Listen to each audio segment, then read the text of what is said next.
প্রেক্ষাপট: বাংলার একটি দূরবর্তী গ্রাম, মিথ এবং কিংবদন্তিতে পরিপূর্ণ, বিশেষ করে গ্রামের প্রান্তে পুরনো পরিত্যক্ত মেনশনটাকে নিয়ে। অনির্বাণ ও মায়া তাদের বসার ঘরে বসে আছেন। হঠাৎ করে মায়া বলে উঠল, বৃষ্টি তো থামতেই চায় না, দিনের পর দিন পেরিয়েই যাচ্ছে। লেখার জন্য একদমই উপযুক্ত। বৃষ্টির মধ্যে আলাদাই একটি রহস্যময়তা আছে, যা আমার কল্পনাকে উজ্জীবিত করে তোলে। শুধু তোমার কল্পনাকে খুব বেশি উন্মুক্ত করে দিও না। অনির্বাণ গ্রামের রাস্তায় হাঁটছিল। সে কৌতূহলবশত ধীরে ধীরে পুরনো সেই পরিত্যক্ত মেনশনের দিকে হাঁটতে শুরু করে। হঠাৎ করে অনির্বাণের সাথে দেখা হয়ে যায় রাস্তার মাঝখানে একটি বৃদ্ধ মহিলাটির সাথে। সেই বৃদ্ধ মহিলাটি অনির্বাণকে দেখছিল এবং অনির্বাণকে বলে উঠল, তুমি এখানে আসবে না অনির্বাণ? কেন? এই জায়গায় কি আছে? আপনি কে? আর আমার নামটাই বা জানলেন কি করে? এত কিছু তোমাকে আমি বলতে পারবো না। এই মেনশনের অন্ধকারে অনেক গোপন রহস্য আছে। অনেকেই এখানে এসেছে, কিন্তু তাদের মধ্যে অনেক কমই নিজেদের বুদ্ধি ঠিক রেখে ফিরে গেছে। ফিরে যাও, এখানে এসো না।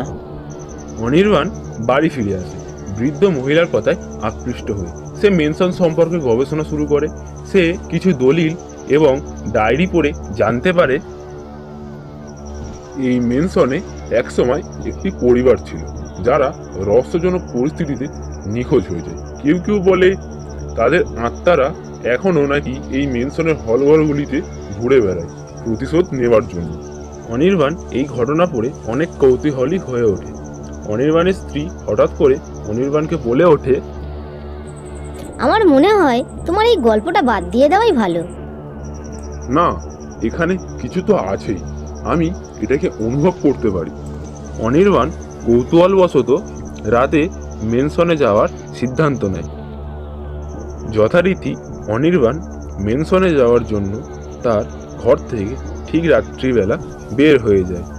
মেঘলা ওয়েদার, আশপাশ একদম নিস্তব্ধ। সে মেনশনের দরজা থেকে প্রবেশ কর। আমি যদি ভুল না হয়ে থাকি, তাহলে এখানে অবশ্যই কিছু না কিছু আছে, যেটাকে আমি অনুভব করতে পারছি। হঠাৎ করে সেই বৃদ্ধ মহিলা উপস্থিত হয় এবং তিনি অনির্বাণকে বলে ওঠেন, আমি তোমাকে সাবধান করেছিলাম অনির্বাণ। তুমি আবার এখানে? তুমি কে? তোমার এ কি চেহারা? অনির্বাণ দেখল যে সেই বৃদ্ধ মহিলা আর বৃদ্ধ মহিলা নেই। তিনি একটি ভয়ানক পিশাচের রূপ ধারণ করেছেন। আমি কে, তাই না? তবে শোনো, আমি সেই পরিবারের একজন যারা এই মেনশনে বসবাস করত। ওরা আমাদের বাঁচতে দেয়নি, তাই আমরা প্রতিশোধের জন্য এখানেই থাকি। অনির্বাণ বুঝতে পারে তার কৌতূহলই তাকে এই বিপদের মুখে টেনে এনেছে। অনির্বাণ ভয়ে কৌতূহলে প্রাণপণে দৌড়তে থাকে। সে বুঝতে পারে যে সে আর দৌড়তে পারবে না। এরপরে হঠাৎই সে রাস্তায় ধপ করে পড়ে যায় এবং সে জ্ঞান হারিয়ে ফেলে। এরপরে অনির্বাণের আর কিছুই মনে নেই। জ্ঞান ফিরতে সে তার স্ত্রীর মুখ থেকে জানতে পারে সে তাদের বাড়ির সামনে জ্ঞান শূন্য অবস্থায় পড়েছিল। তুমি ঠিকই বলেছ মায়া, কিছু রহস্য থাকাই ভালো। কিছু কৌতূহল আমাদের ক্ষতি করতে পারে অনির্বাণ, কিছু জিনিস না জানাই ভালো।